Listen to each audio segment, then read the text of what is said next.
வந்துருச்சு. வரமிளகா பாருங்கள், ஒரு 4 இல்லைன்னா 3 வரமிளகா போட்டுக்கோங்க.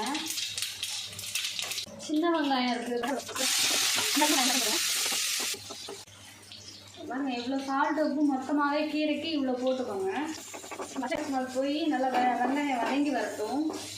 குழம்பு அரைக்கீரை குழம்பும் வீடியோக்குள்ளே போட்டிருக்கேன், அதோட லிங்க்கும் இதில் வந்து அட்டாச் பண்ணி வைக்கிறேன். நீங்கள் போய் நல்லா கீரையை வந்து அதில் உள்ளதெல்லாம் எடுத்துகிட்டு நல்லா க்ளீன் பண்ணி அலசி கட் பண்ணி வச்சுக்கிட்டேன். பாருங்கள், கீரை வந்து சேர்த்துக்கோங்க.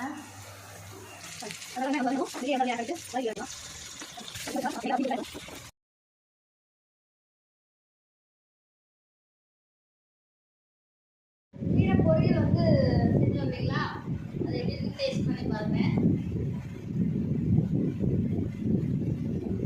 சூப்பராக இருக்குது. லைக் பண்ணுங்கள், கமெண்ட் பண்ணுங்கள், ஷேர் பண்ணுங்கள்.